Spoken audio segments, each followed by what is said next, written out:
Good afternoon and warm greetings to everyone joining us from Pakistan, India, Australia, and around the world. I am Zehra Naqvi and will moderate this session on the behalf of South Asia Research Institute for Minorities. I warmly welcome to you today's international webinar on nonviolence and justice, empowering marginalized communities in South Asia. SARIM is a research-based organization dedicated to promoting equality, inclusion, and justice for minority communities across South Asia. Through our researches, advocacy, and dialogue, we aim to amplify marginalized voice and encourage peaceful, right-based solution to the social challenges. The topic of today's webinar, non-violence and justice, carry a deep significance for our region. Today's our distinguished speakers will help us to explore how justice and peace can empower marginalized groups and build more inclusive societies around South Asia. We are truly honored to have three inspiring speakers, Professor Samina Yasmeen, AM Director of the Center for Muslim States and Society, Professor of Political Science and International Relations at the University of Western Australia.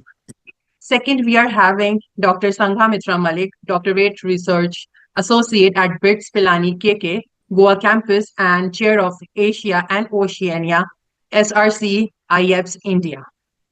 Third, we are having Dr. Lenin Raghuvanshi, founder and CEO of People Vigilance Committee on Human Rights and a well-known Dalit right activist from India. We are grateful to each of you joining and sharing your perspective today. To begin with, I would like to invite Professor Samina Yasmeen to share her thoughts on how principle of non-violence and justice can strengthen marginalized communities and we can promote harmony in South Asia. So over to you. Thank you very much, Ms. Jaffrey, because it's a great honor that you asked me. I guess when you asked me to come and speak, I was wondering what is it that I can contribute to the topic, which is huge because South Asia has got so many minorities.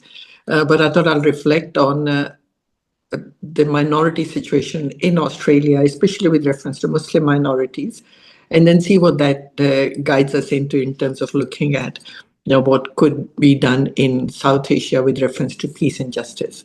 And so in case of Australia, the Muslim community is 3.2% of the total population. So not a huge number. In fact, total Indian population in Australia is greater than the total Muslim population, those who are settled here.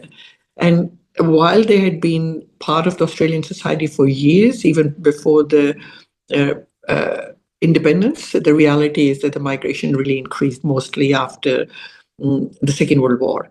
And so now we have sizable Muslim communities in different parts of the country, including in Sydney, Melbourne, Brisbane, Perth, Adelaide, and there are lots of mosques coming up as well. Then there's also another minority, which is the Jewish minority, which is relatively a lot smaller in Australia, but they are also mostly present in Melbourne and Sydney and a few other areas as well. So I guess the reason why I want to bring that in is that Australia is in a country where there's only Muslim minorities. There are other religious minorities as well. But let's focus on the Muslim minorities. What we notice is that since 9/11, the focus on Muslims has really become very targeted or pointed. There's been an assumption that Muslims are not peace-loving and they need to be legislated against or controlled or prevented from engaging in violence, which really has, over a long period of time, missed the reality of the Muslim community's actions. But there's also the assumptions that Muslims somehow oppress their women.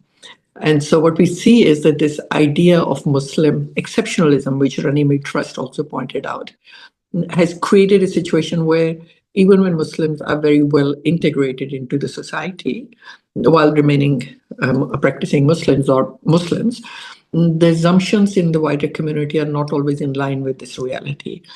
So we see a situation where Muslims feel, or at least some of them, that they're targets of Islamophobia, especially women who wear hijab. And there have been cases where even the children walking with their mothers or with their fathers and the mothers feel the impact of this Islamophobia.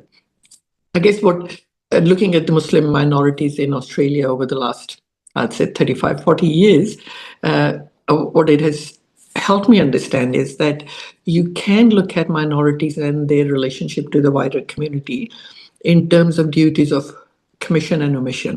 So, what Muslims need to do and what they must not do. And with that, what I've constantly been of the view is that while the Muslims have this perception, which is not always validated with data, that they're being targeted by groups that look at them as the other, uh, the reality is that they do operate in Australia, a Western liberal society, and they need to accept the laws because the duty of a Muslim is to commit to the legal systems in which they live.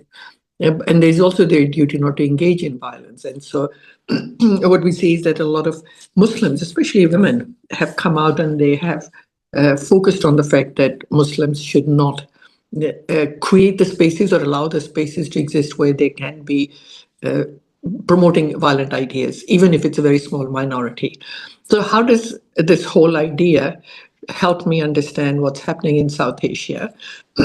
Sorry, I will focus not for any other reason except that it's a current one on Indian Muslims. And again, similar to Australia, Muslims are not the only minority in India. So there are other minorities as well. They're Christians and they're Jews. They're Baha'is, and Baha'is have a different sort of presence in India, but definitely Muslims in India are part of a larger cohort of minorities. But still, with nearly 14% of the total population, they're a sizable number. And so what we see is that there has been an increasing targeting of or identification of Muslims in India as the other. And that ignores the reality, historical reality in which Muslims have been part of the subcontinent and of India. And in fact, most of the icons of Indian cultural sort of authenticity, some of them have been created and established by Muslims. So the increasing anti-Islamic ideas, which currently is also apparent in I Love Muhammad conflict that's been going on, creates a situation where the question that we have to ask is, how can Muslim community in India deal with it, and what are the rights and the responsibilities, what they must do and what they must not do. And I guess against the background of Islamophobia, which I think has been promoted because of RSS, but also with the state patronage, we do see a situation where the Muslims often even look at the ideas that are being introduced in India for whatever reason, but they're seen as being targeting Muslims. So the idea of triple talaq, I think we could say that on face value, it's a good idea because it protects the rights of women. But from a Muslim point of view, against the background of Islamophobia, it's seen as being targeting Muslims. So I think that one of the duty of the commissions is that Muslims actually accept the fact that they are in an Indian state, state as a country. It has certain laws, and if through democratic process they're passing certain legislations, as citizens they have a responsibility to accept that, and if they don't, to raise objections, then that can be taken into account by the legal system, but also the wider community. And what they must not do is to use violence. And I think in that there's an equal responsibility on Muslims and the non-Muslims as communities not to do that. But the question where I want to finish is, if we say Muslims have to accept the story as it is, the legal system, does that deny them the right to say the way the state has shifted has come to the point that they cannot change anything? Does it deny them any agency? And I think if we are to have peace and non-violence, which could be meted out by the non-Muslims in some sections, then the answer that I come up with is, or at least what I've been grappling with, is that while being true to the idea of saying that they are committed to following the laws and they're not going to engage in violence, they do have a right and a responsibility as an Indian citizen to raise their voice, engage in the legal system, but also create a narrative to say that their rights as Indian citizens cannot be compromised. Now, there are people who have been doing that, but I think that needs to be recognized, because it's only through that process that where we find India coming today from a relatively very secular understanding, we might see India going back to that secular understanding or somewhat similar understanding. And I think that's a pathway to the peace. But where is the responsibility of the state in here? So peace and justice for minorities cannot be separated from the policies of the state, which has a responsibility to protect all its citizens. And like what we talk about affirmative action, if it's very clear that there are communities that are not being treated with justice and are being targeted, that the state has a responsibility to do that. I can go on, but I think I'll leave it here because I thought I had only 5 or 7 minutes. Probably I've gone over that, but happy to discuss as we go on after listening to other very good speakers. Thank you. Thank you so much, Professor Yasmeen, for your insightful reflections. Your focus on understanding the Muslim minority and promoting inclusive justice provide an excellent foundation for our today's discussion. So next, now I would like to invite Dr. Sanghamitra to speak on the intersection of caste, gender, and justice in South Asia and how non-violent approach can foster meaningful change. Over to you, Doctor. Thank you, SARIM, for this warm welcome. Uh, I'm going to talk about how caste is playing a role in Indian society and perspective from starting from Dr. B.R. Ambedkar to Jyotirao Phule. Uh, Very good afternoon, everyone, distinguished panelists and the colleagues. When we see the construct of South Asia as a first post-colonial construct of 1947 that inherited the colonial legacy, which replaced porous border with rigid border also. The influence of political borders seldom paid attention to the social reality. Uh, the cascading effect of it has it's like that political border as a permanent scar and traumatic memories in India and Pakistan. So in other states of South Asia as well. Uh, the the caste structure in Indian society that intersect with social and political and economic sphere under the umbrella of India's native religion as Hinduism. The sense of like caste is so deeply rooted in the human psyche. If any person is changing its religion to Christianity or Islamic, that person's identity as caste identity is not also like uh, getting affected. It's consistently it's remaining with that person, and basically we can experience from the like rural to urban to even educational institutions we can take.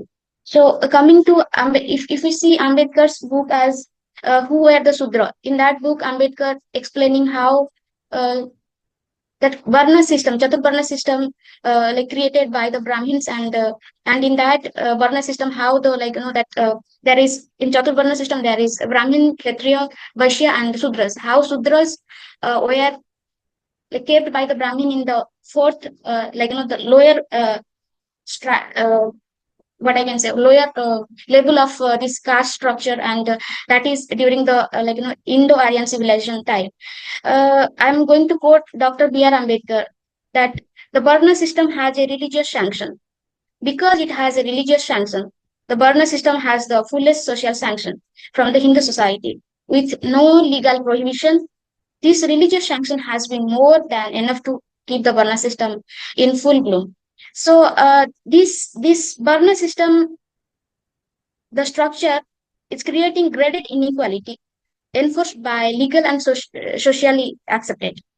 So if we take the example of the Vedas, Puranas, and even Manusmriti, already once Dr. B.R. Ambedkar also like burnt the Manusmriti because he was continuously like criticizing that how this Manusmriti and this such kind of that religious textbook is creating inequality among like these people in society, and also through that people are getting the acceptance and practicing such things.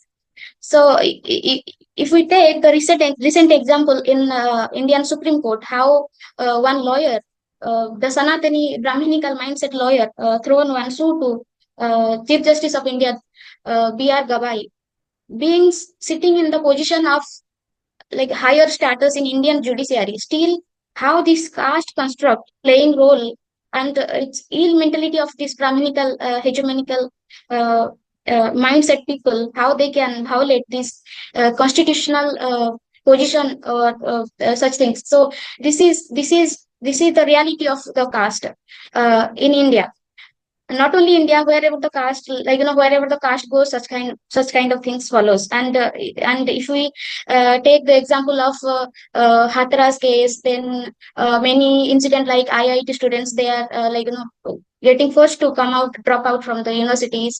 Then Unnao case, then like recently in Odisha also one case happened, how some like one cow died and somebody was collecting the skin of that cow, but some those who are like the follower of this so-called radical Hinduism, they how they goes and they how like they create violence and they beaten the person. So such incidents continuously persist in this society, and there are other way of violence also, caste violence are there. So particularly again, if we focus on this manual scavenging till now in Indian society, how the manual scavenging continuously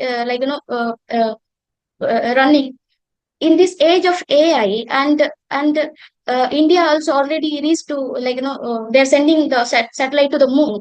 In this technological development arena, how this such kind of uh, inhuman or ill treatment, such kind of occupation is persisting, and already Indian government although banned it, but in reality those who are doing, they are coming from this this such kind of community, basically the Dalits. So it's not only like the situation is forcing them to come to such circumstances, or doing such menial work, but also like states should take action to prevent such work, and states should create such opportunity, such machinery to prevent such act. Already in many developed countries there are like lot of machinery to prevent such things. Although my talk is not focusing on particularly like any particular talk, but I'm touching like some small how the violence is happening, how the caste system is continuously persisting in this Indian society. So uh, basically I'm stopping myself here. Thank you so much.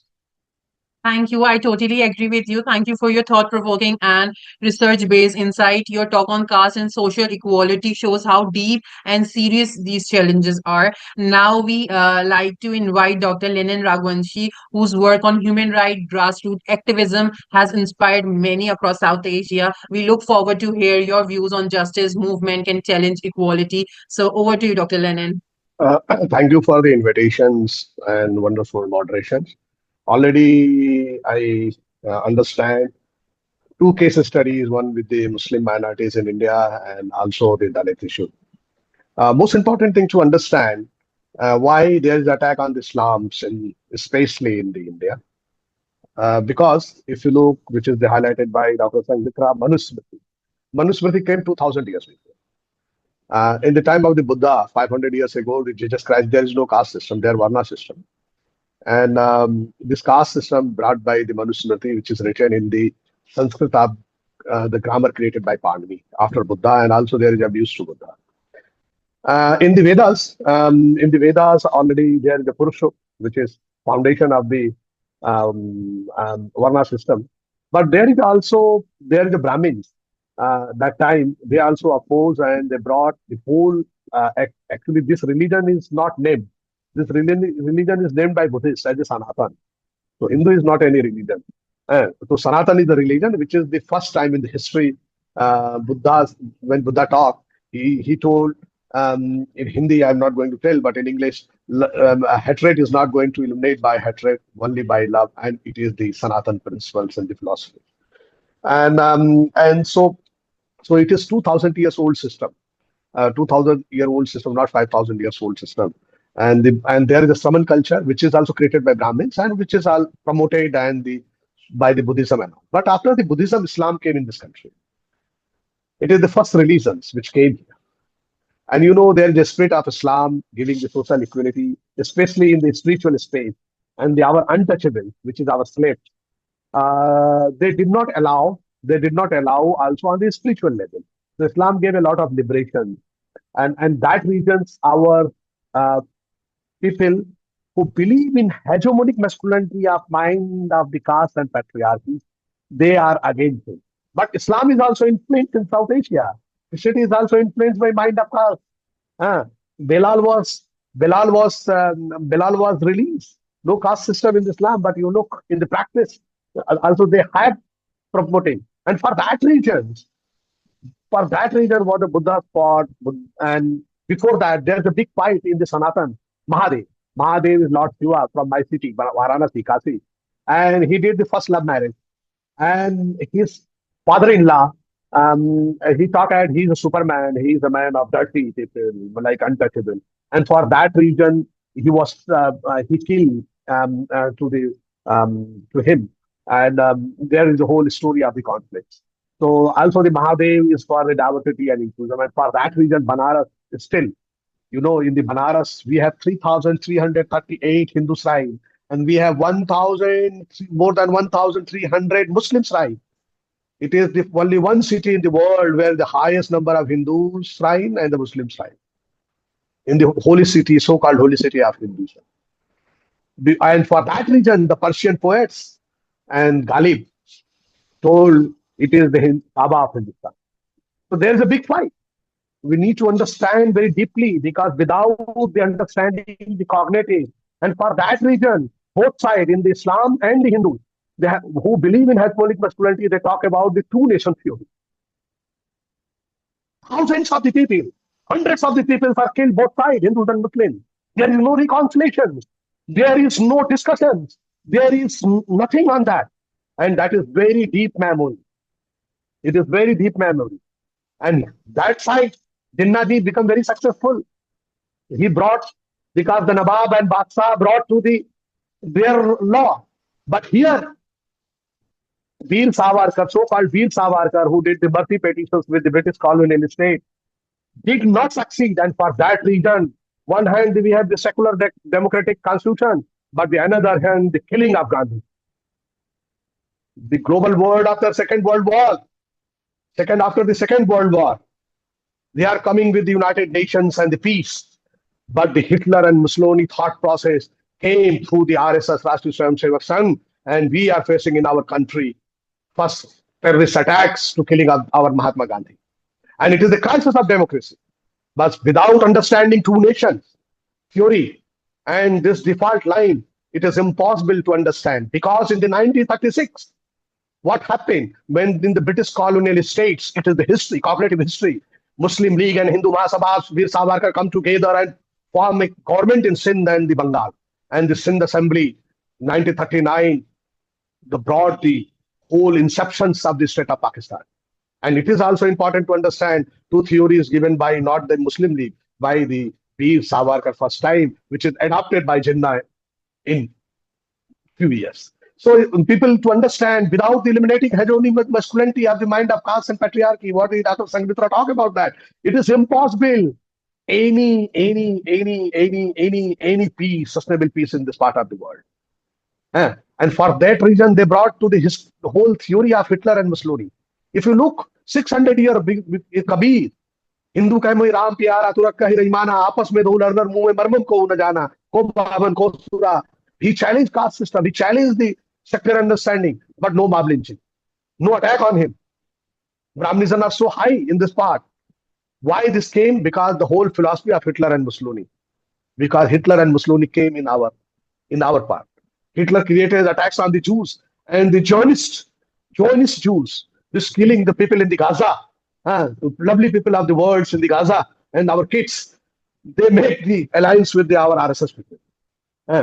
So it is a very different alliance altogether, and need to understand, without promoting the Medina constitutions of the diversity, without promoting the real understanding of the Buddhist Sanatan understanding, Shraman culture, it is impossible to fight back to them. Secularism is not abstract. Secularism needs to address to the culture, and for that reason, theological democracy is so important.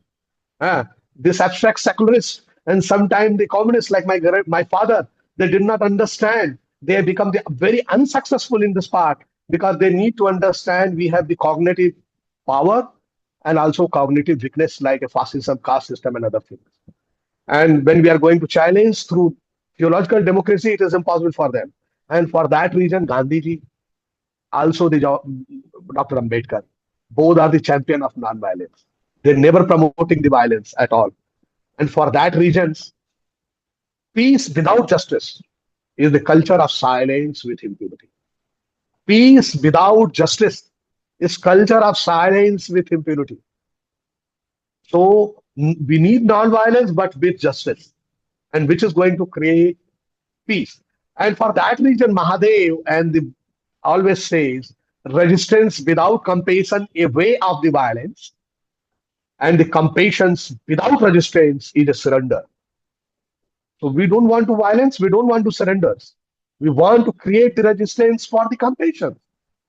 If our heart is not crying for the atrocities of Dalits and the Muslims and the women, then I'm only upper caste man, and which is the devilness, which is the devilness. And for that reason, we need to understand. Here is a very deep fight. We need to understand two nations theory. We need to understand, make a reconciliation with those people who face the unnecessary killing in both sides. Uh, but now in the reality, we have the three states we recognize, but we need to more cooperation. And for that reason, we need to eliminate hegemonic masculinity of the mind of caste and patriarchy.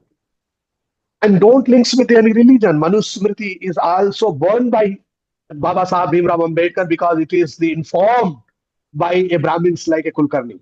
We need to fight back against the patriarchy, but not against the man. We need to fight back against the terrorism, but not against any religion. We need to fight against communalism, but not against any religion and madhab. We need to fight against the caste system, but not against any born upper caste people. Uh, so that is most important to understand, because the terrorism means, oh my God, biggest terrorist, Zionists जो है, talk the Islam as a terrorism. But we need to define the Islam continuously through Medina Constitution, the Holy Spirit of Rasul. Also here, Buddhism, Saman culture, we need to claim it. And for that reason, my book is coming. Its name is Kasi by the Hamilton UK. And I'm going to challenge this Hindutva fascism, very different way through our cultural and the religious thought process. And we are telling you are not part of us. If any sectarian person, if talk about the Medina Constitution, which is also created by Rasul, who is going to oppose it is the Constitution of diversity. Muslims are most loving people. So no religion is a big problem. Jews are. I love those Jews who is supporting the state of Palestine and fighting against the Jews fascism. So most important thing we need to understand, they want to divide us. We need to unite us with friendly contradiction. And this is the way. And in this way, we need to support marginalized people. Without supporting marginalized people, nothing going to happen. Only the Dalits, tribal, and the women, along with the progressive upper caste man, with the reconciliation and confession against caste system and patriarchy, going to create very different India. And when the Gandhi was killed, Baba Sahib Bhimrao Ambedkar is the first person to go on his dead body. So because Gandhi is also OBC guy, other backward caste guy. If the Varna system came, he also become a Sudras. It is not like me. I'm from the family of Ramas, is very upper caste and going for the kingship. So it is also important. And we understand our people did the historical mistakes. So reconciliation movement is also important. So the man also want to create the reconciliation movement against patriarchy, and women recognize it. And the upper caste people, if they really love their nation states, their religion, their culture, they need to start the fight against caste system and patriarchy. And when this is going to eliminate, because the Islam came first time and they gave the social democracy to us. And so our masters who want to maintain their slaves through caste system and patriarchy, they are very angry. And for that reasons, in India, they are attacking on the Islams and the Muslim people. So need to understand this deep understanding. Thank you. Thank you for such a powerful message, and thank you for reminding us how the community-based action and compassion can transform the societies. Thank you so much. If any speaker would like to share concluding remarks or add something, please go ahead. Can I come into that? Sure, please. I think I really appreciate what both speakers have said. But in terms of the two-nation theory, I think there's probably a time lag between the Indians and the Pakistanis. It's not necessarily the theory that I think dominates Pakistani mindset at the moment. It's more to do with the fact that ethnicities, based on where people are, they are the ones that are really shaping the way people interact with each other. So I really appreciate what Professor Lennon has come up with, but I think we need to go slightly deeper down and say these ideas of what the other is, they can be applied to even diverse ethnic communities. And they're not necessarily along religious lines. It's so maybe there's also a learning that needs to take place on the Indian side to say two-nation theory is there in some sections in Pakistan, but not widely there. It's been taken over or has been covered or clouded with other ideas that are also shaping Pakistan. So maybe the struggle needs to be more in terms of how do different communities, based on where they come from and their economic and gender sort of status, how can they talk to each other more peacefully? But I really appreciate both the speakers, so I don't want to, but I just thought I needed to add this bit. Thank you. Thank you so much for your insight. On the behalf of South Asia Research Institute for Minorities, I extend my heartfelt gratitude to all of you for your valuable insights and contribution. Today's dialogue has beautifully highlighted how the principles of nonviolence and justice can guide us through dignity, peace, and empowerment for all. Thank you once again for being a part of this important conversation today. Please stay connected with SARIM through our websites and social media platform for future events and update. Wishing you peace and solidarity. Have a wonderful day ahead. Thank you so much for joining. Thank you. Thank you. Thank you so much. Thank you so much. Thank you.